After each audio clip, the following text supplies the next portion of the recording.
नमस्कार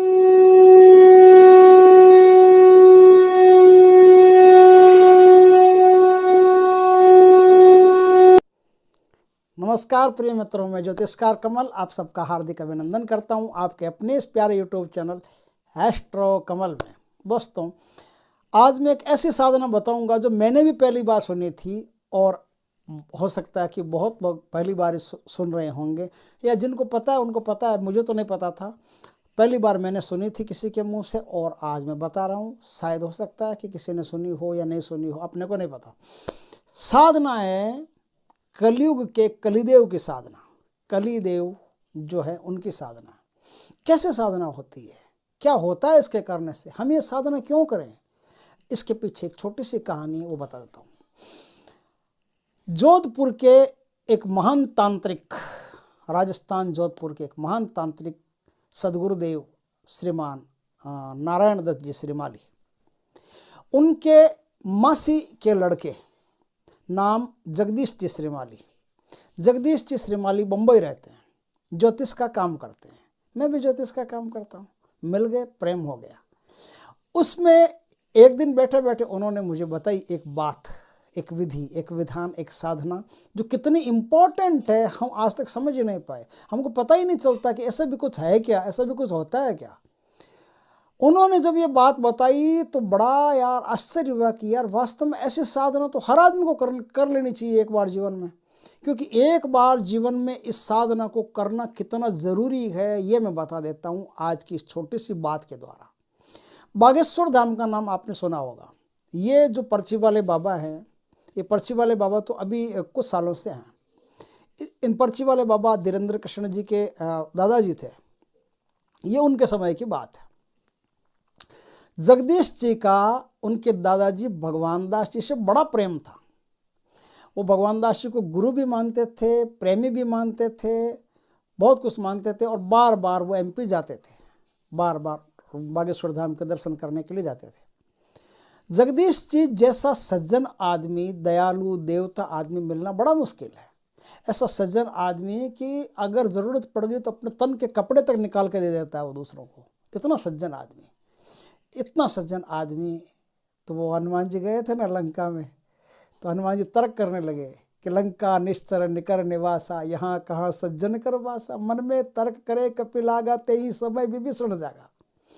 हनुमान जी विचार करने लगे कि ये तो लंका है, यहाँ तो निश्चर है, यहाँ राम नाम और ऐसा, ये कौन प्रातः स्मरण में राम नाम का उपयोग कर रहा है। यहाँ देवता सज्जन पुरुष कहाँ से आ गया, कलयुग के अंदर सज्जन पुरुष सुखी कहाँ से आ गया। ये कलयुग का स्वभाव ही नहीं कि कोई सज्जन देवता अच्छा गुणों वाला आदमी सुखी रह जाए।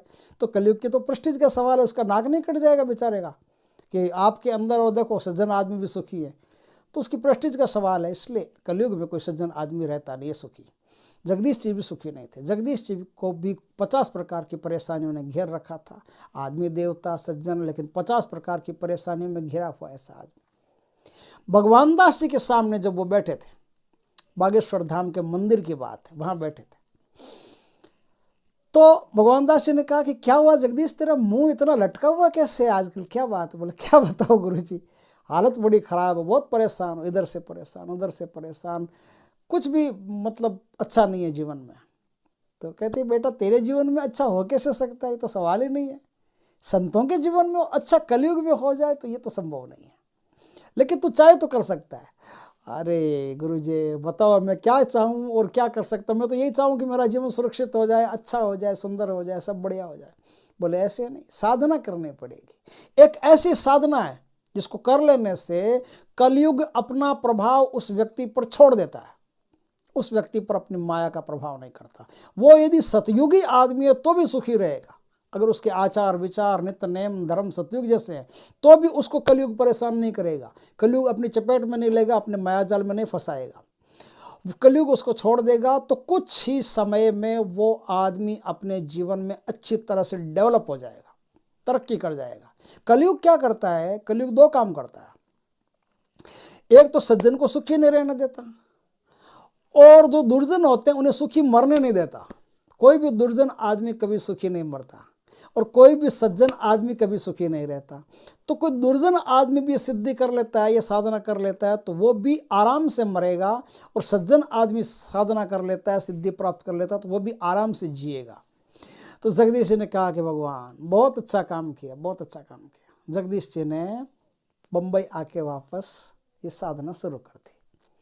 अब ये साधना कैसे होती है, इस पर हम पर्दा उठाते हैं, किस तरह से उन्होंने किया, क्या होता है क्या नहीं होता, कितनी सावधानी उन्होंने बताई, वो सब बातें आज हम करते हैं। दोस्तों, ये जो साधना है ये 42 दिन की साधना है, 1-2 दिन की नहीं, थोड़ा सब्र रखना पड़ता है। और 42 दिन में 31 माला प्रति रात आपको जपनी पड़ती है। कैसे जपनी पड़ती है, यह महत्वपूर्ण है, क्योंकि इसमें क्या होता है, ये साधना होती कैसे, इसको थोड़ा सा ध्यान देने की जरूरत है। 2 तरीके से होती है।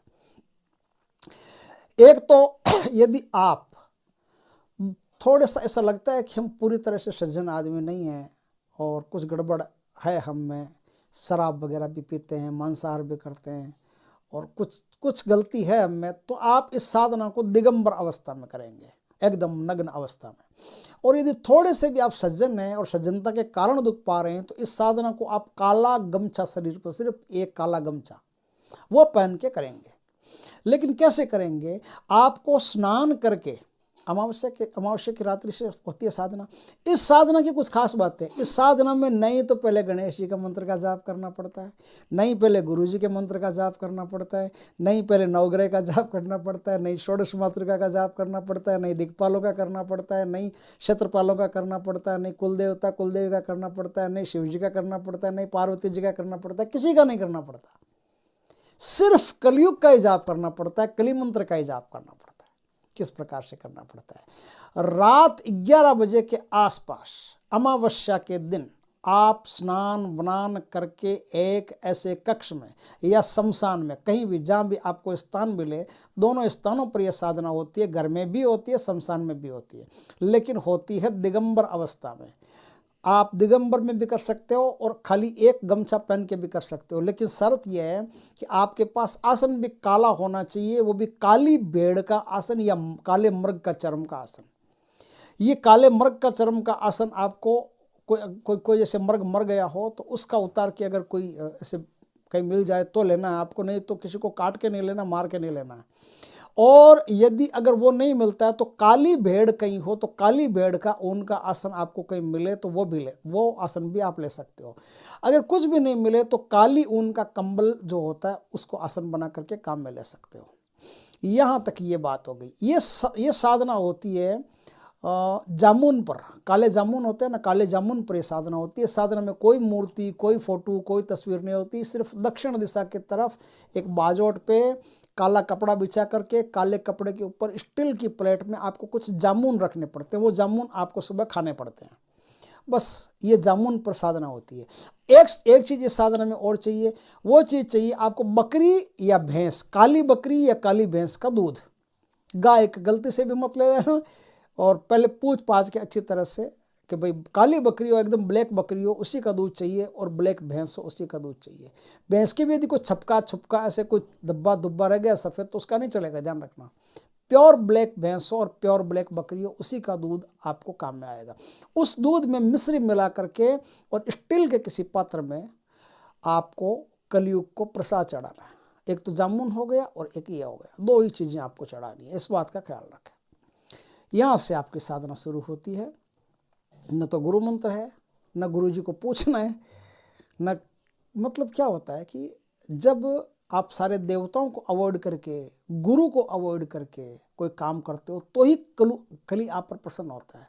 गुरु की बात मान करके, देवताओं को मान करके आप कोई काम करते हो तो उसमें कलयुग इंटरप्शन पैदा करता है, डिस्टर्बेंस पैदा करता है बीच में। कलयुग की साधना करते हो तो कलयुग की साधना में किसी और अन्य देवी देवता गुरु किसी का भी कोई जिक्र नहीं होता बीच में। ये बात भगवान दास जी ने अच्छी तरह से बता दी थी कि तुम मेरा भी नाम नहीं लोगे, ध्यान रखना। तो इस प्रकार से तुम इस साधना को करते हो। अब वो इस साधना को करना शुरू कर देते हैं। इसमें काले पत्थर की माला चाहिए, या फिर काला जो हकीक आता है ना, मुसलमान जिन हकीक का प्रयोग करते हैं वो काले हकीक की माला चाहिए। मुसलमान जो जाप करते हैं उनमें जो माला की गिनती होती है ना, वो 100 तक ही होती है। आपको जो माला लेनी है वो तस्वीर लेनी है 108 दानों की, तो 108 दाने गिन करके, भाई हकीकी माला चाहिए लेकिन 108 दाने गिन करके अपने को चाहिए, तो उसमें 108 दाने होने चाहिए, इस बात का ध्यान रखें। कहीं ऐसा नहीं कि आप तस्वीर कहीं से मंगवा लो और 100 दानों की आ जाए तो मुश्किल हो जाएगी। 108 दानों की तस्वीर माला कोई लेकर के उससे ही आप जाप करेंगे। और माला एकदम ध्यान रखना कि कहीं क्या होता है कि जो हकीक होता है ना, उसमें कुछ बूंदाबांदी के से सफ़ेद सफ़ेद से कुछ निशान भी हो जाते हैं। कभी आप माला चूज करते समय प्योर ब्लैक माला और प्योर ब्लैक धागे में पिरोई हुई माला ही काम में आएगी। अगर ऐसा नहीं है तो एक एक दाने को काट काट करके, खोल करके, अलग करके आप प्योर ब्लैक धागे में पहना करके ही इस साधना को करोगे, क्योंकि इसमें ब्लैक के अलावा और कुछ चलता ही नहीं है। इस साधना में 2 चीज़ें होती है, और तीसरी चीज़ जो होती है ना, वो तीसरी चीज़ होती है कि या तो आपने जामुन रखा है, काला जामुन, एकदम जो काला जामुन आता है, काला जामुन आपको प्लेट में डाल करके रखना पड़ता है। यदि काला जामुन कहीं नहीं मिलता है तो वो आदमी 2 चीज़ें रखेगा, प्योर काले तिल और गुड़। तिल और गुड़ का भोग आपको कलिदेव को देना है। अब ये भोग जो है, इसका थोड़ा सा सिस्टम समझ लो कि तिल और गुड़ या फिर जामुन, दोनों में से कोई भी भोग आपने दिया वो तो आपको सुबह खाना है। और जो दूध चढ़ाया ना आपने, उस दूध का आप क्या करेंगे, या तो कोई आग का पौधा हो आपके पास, आग का, उस आग के पौधे में वो ले जा करके दूध सुबह विसर्जित कर देंगे, या फिर कोई बबूल का वृक्ष हो, बबूल के वृक्ष में ले जा करके विसर्जित कर देंगे। बस 2 ही ऐसी चीज़ें हैं जहाँ वो दूध ले जा करके आप विसर्जित कर देंगे। इस प्रकार से आप ये काम करेंगे। यहाँ से आपकी साधना शुरू हो गई। इस साधना में एक ध्यान रखने वाली बात है कि आप अपना मुंह दीवार की तरफ करके, और दीवार से जितना नज़दीक बैठते उतना नज़दीक बैठना, क्योंकि एक कारण है। इसमें एक दीपक जलता है जो प्योर तिल्ली के तेल का जलता है, काले तिल के तेल का जलता है। प्योर काले तिल का तेल ही आप लेके आना, उसी का दीपक जलता है, ध्यान रखें। वो दीपक तो जलता है लेकिन दीपक सामने नहीं जलेगा, दीपक जलेगा आपकी पीठ के पीछे। जिसे छाया पुरुष की सिद्धि करते हैं, हमजाद की सिद्धि करते हैं, तो हमजाद की सिद्धि में, छाया पुरुष की सिद्धि में क्या होता है कि पीठ के पीछे दीपक जलाना पड़ता है। और वो जो छाया पड़ती है ना, उस छाया से ही हमजाद की उत्पत्ति होती है। इस साधना में भी कुछ ऐसा ही है कि इस साधना में आपका काला साया जो दीवार पे, उस काले साये के अलावा और किधर भी आपकी दृष्टि नहीं जानी चाहिए, इधर उधर कहीं नहीं जानी चाहिए। जब तक आपका मंत्र जाप चलता रहेगा तब तक आपकी दृष्टि उस काले साये पर रहेगी। इस बात का खास ख्याल रखें, ये नहीं चूकना चाहिए। इस प्रकार से आपकी साधना 42 दिन में पूर्ण हो जाती है। और 42 दिन में पूर्ण होने के बाद में 43वें दिन आपको आक की सूखी हुई लकड़ियाँ और बबूल की लकड़ियाँ लेकर के, काले तिल लेकर के, और फिर इनसे काले तिल हो, तिल्ली का तेल हो, इनसे आपको हवन करना पड़ता है, नारियल हो, इनसे हवन करना पड़ता है। और जितनी आप आहुतियाँ दे सकते हैं, मंत्र के बाद में स्वा लगा करके उतनी आहुतियाँ आप दे देना। इस प्रकार से आपकी साधना सफल हो गई। लेकिन ये तो साधारण बातें हैं, अभी तक जो गूढ़ ज्ञान है वो तो मैंने बताया ही नहीं, क्योंकि जो मुझे बताया गया था वो बात थोड़ी ध्यान से समझ लो। कलयुग की ये साधना इतनी आसान नहीं है। बताई तो मैंने है कि बिल्कुल इजी ऐसा कर लो, ऐसा कर लो, ऐसा हो जाएगा, लेकिन ऐसा कर लेने से ये जो कोई मैथमेटिक नहीं है 2 और 2 4 हो जाए, यहाँ तो मामला भारी होता है। जब आप कलयुग की साधना करने बैठोगे तब कलयुग मुस्कुराएगा कि बेटा तू साधना करने बैठा है, देखते हैं कितना दृढ़ रहता है, तू हिमालय की तरह स्थिर है कि नहीं है। तो कलयुग की साधना बड़ी धोखेबाज साधना है, इसमें छलावा पैदा होता है और छलावा आपके माइंड को यूं घुमा देता है। इस साधना की एक खासियत है, एक बार ये साधना बीच में रह गई तो अब आप पर कलयुग डबल प्रभावी हो जाएगा, और एक बार ये साधना बीच में रहेगी तो दूसरी बार जीवन में ये साधना नहीं होती। इस बात का आप ध्यान रखें। इसलिए यदि इस साधना को करने का कभी मन ही बना लो ना, तो पूरा दृढ़ निश्चय कर लेना और अच्छी तरह से जागरूक होकर के बैठना। जागरूक का मतलब क्या है कि जैसे कोई लड़की दिखाई देगी आपको फैंसी ड्रेस पहने हुए और आपका दिल जाने लगा, तो तुरंत आप अपने दिल पर चले जाओ और देखो कि हाँ मेरा दिल उस तरफ जा रहा है, मतलब ये कोई छलावा पैदा हो गया बीच में। अब मुझे अपने दिल को अपने पास में रखना, कहीं अपनी भावनाओं को जाने नहीं देना है। ये जब साधना आप करोगे ना, तो इस साधना को शुरू करते ही कुछ ही दिनों में, 10 दिन में, 15 दिन में आपको ऐसे ऐसे ऑफर आएंगे, आप आश्चर्य करोगे कि यार इतना मैं कीमती आदमी, मुझे तो पता ही नहीं चला। आपको फ़ोन आएगा, यदि आप कोई काम धंधा कुछ भी नहीं करते हो और आपको कहीं से कोई फ़ोन आएगा, मेल आएगा, मैसेज आएगा कि आपका हमने नाम सजेस्ट किया है आपको, आप बहुत अच्छे इंसान हो और 35,000 रुपये सैलरी देंगे, आप आ जाओ। और आपने 35,000 रुपये तो कभी सोचा ही नहीं होगा कि मैं 35,000 रुपये महीना कमाने का आदमी हूँ क्या। यदि आप पहले से लाख, 1.5 लाख, 2 लाख रुपये कभी कमाते थे तो आपको कहेगा 20 लाख, 25 लाख रुपये का काम है, आप आ जाओ। महीने का आराम से 25-30 लाख रुपए कमा लोगे। तो एक ऐसा इल्यूजन पैदा होगा, एक ऐसा छल पैदा होगा इस साधना में कि उस छल के बाद में क्या होगा कि आप तुरंत उसमें फंस जाओगे। इस साधना को जिस समय शुरू करोगे, जब शुरू करोगे, जिन दिनों में शुरू करोगे, तो उन दिनों में आपके साथ एक बात होगी कि आप जिस किसी भी मोहल्ले में रहते हो, कुछ भी रहते हो, वहाँ शानदार शानदार कारें आएगी, गाड़ियाँ आएगी, बढ़िया से बढ़िया गाड़ियाँ। और हो सकता है कि कोई 30 लाख 35 लाख की गाड़ियाँ भी आपके आसपास से आपके घर के बाहर आके रुक जाए, आगे पीछे रुक जाए। मतलब आपको दिखाना चाहता है कि देखो इतनी बढ़िया बढ़िया गाड़ियाँ भी होती है। तो आपका दिल अगर गाड़ियों की तरफ चला गया और गाड़ियाँ आपके दिमाग में चल गई तो साधना नहीं चलेगी, साधना बिखर जाएगी, खंडित हो जाएगी। इसलिए संसार की कोई भी वस्तु, व्यक्ति और स्थान के प्रति आपको पूर्णतया जागरूक रहना चाहिए। आप पूर्णतया जागरूक रह करके साधना करते हो तो छलावे के चक्कर में नहीं आते हो। इसके अलावा कई बातें ऐसी भी है जो जब आप साधना में बैठोगे ना, तब आपको पता चलेगा कि इस प्रकार के कुछ छलावे भी आते हैं। तो आपको किसी भी छलावे में नहीं फंसना है। इस साधना में कोई भी सुरक्षा घेरा नहीं होता है, ध्यान रखना। ये चैलेंजिंग साधना है कि कोई सुरक्षा घेरा नहीं लिया मैंने, फिर भी मैं ये साधना करूँगा चाहे कुछ भी आ जाए। तो कलयुग मानेगा कि अब ये पक्का आदमी है मेरा, तो आपको पक्का आदमी मान करके वो साधना आपको सिद्धि आपको प्रदान कर देगा। 2-3 बातें और है इस साधना में जो थोड़ी गंभीर है, ध्यान रखने की बातें हैं। एक तो जो आदमी ये साधना करता है उसको एक दिन में 3 झूठ बोलना अनिवार्य है।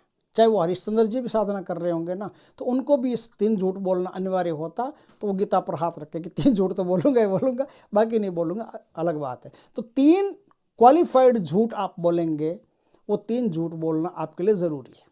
ध्यान रखें इस बात का कि जब भी इस साधना को करें तो ये काम आपके साथ होना चाहिए, एक दिन भी चूकना नहीं चाहिए। रोज़ आपको 3 झूठ कोई न कोई बोलने हैं। वो 3 झूठ पहले से तैयार करके रखिए कि क्या बोलने हैं। या तो मेरी तरह यूट्यूब का वीडियो बना लो, आराम से झूठ बोल सकते हो, मैं भी बोलता हूँ, आप भी बोल सकते हो। दूसरी बात यह है कि आप कोई भी काम करो, कुछ भी करो, 3 झूठ कहीं भी चला सकते हो। 3 झूठ को आपको नकली नोट की तरह चलाना है, बस चलाना है, आपका झूठ रुकना नहीं चाहिए, आपका झूठ चल जाना चाहिए। तो 3 प्रकार के 3 झूठ जो है वो आपको बोलने हैं। दूसरी बात यह है, एक तो ये है, दूसरी बात यह है कि आपको सूरज की किरणों से ज़्यादा बचना है। सूरज की किरणों से ज़्यादा बचना है। मैंने बताया कि नहीं बताया, मैं फिर बता देता हूँ, क्या हो सकता है वीडियो लंबा हो जाए। स्नान करके जो साधना कर रहे हो ना, स्नान करके आपको बदन को सुखाना नहीं है, पहुँचना नहीं, ध्यान रखना। स्नान करके या तो ऐसे नग्न आ जाओ, आप नग्न आकर के साधना कर लो। और स्नान करके यदि नग्न नहीं आना चाहते हो तो आप एक गमछा पहन करके ब्लैक गमछा पहन करके फिर स्नान करो। और स्नान करके गीले बदन आके साधना करनी पड़ती है, इस बात का खास ख्याल रखें। तो ये अगर मैंने बता दिया तो भी ठीक, नहीं बता दिया तो फिर बता दिया, कोई दिक्कत नहीं। क्योंकि फेस कैम वीडियो में क्या होता है कि कुछ चीज़ें चूक भी जाती है, तो आप फिर पूछ लेना। मेरे पास तो उन्होंने सब साधना पूरी लिखवा दी थी, तो मेरे पास सब लिखी हुई पड़ी है। इस प्रकार से आपकी ये साधना पूर्ण होती है। जैसे ही आपकी साधना पूर्ण होती है वैसे आपको लगता है कि आप एक नए युग में आ गए हो। और उस युग में आप चाहे कैसे भी आदमी हो, अब वो युग पूरी तरह से आपकी मदद कर रहा है। और आपको युग में अच्छे अच्छे काम मिल रहे हैं, अच्छे अच्छे लोग मिल रहे हैं। आपका काम देखते ही बनता है। बाद में झूठ बोलो नहीं बोलो, आपकी मर्जी है, लेकिन जब तक साधना करो तब तक बोलना है। और फिर आपको हमेशा जीवन में कोई न कोई उन्नति के अवसर मिलते ही चले जाएंगे, मिलते ही चले जाएंगे। उनका ऐसा कहना है कि जिसने भी इस साधना को किया है अपने जीवन में वो अरबों में खेल गया है। क्योंकि कई लोग ऐसे हैं जिन्होंने इस साधना को करवाया, जगदीश जी ने भी करवाया, तो साधना जिन्होंने करवाई है वो लोग अरबों में खेल गए। इस प्रकार से साधना होती है। बहुत सुंदर साधना है। अगर कोई आदमी इस युग में दुख पा रहा है तो ज़रूरी नहीं कि अपने ग्रह नक्षत्रों के कारण ही पा रहा है। ये भी हो सकता है कि वो युग के नियमों को फॉलो नहीं कर रहा है, इसके कारण से दुख पा रहा है। तो आपको नियमों को फॉलो करने की आवश्यकता नहीं है। सिर्फ 42 दिन की ये साधना कर लो, आपके जीवन में दुख नाम की चीज़ नष्ट हो जाएगी, खत्म हो जाएगी। आप एक सुखी जीवन बिताओगे। दोस्तों, वीडियो अच्छा लगा हो तो लाइक करो, कमेंट करो, शेयर करो। और यदि पहली बार इस चैनल पर आए हो, चैनल को सब्सक्राइब करो। पास में जो बेल आइकॉन का बटन है वो दबा दो, ताकि हमारे ज्ञानवर्धक जानकारी पूर्ण वीडियो सबसे पहले आपके पास आ सके। जय श्री कृष्ण दोस्तों, जय कलयुग महाराज की।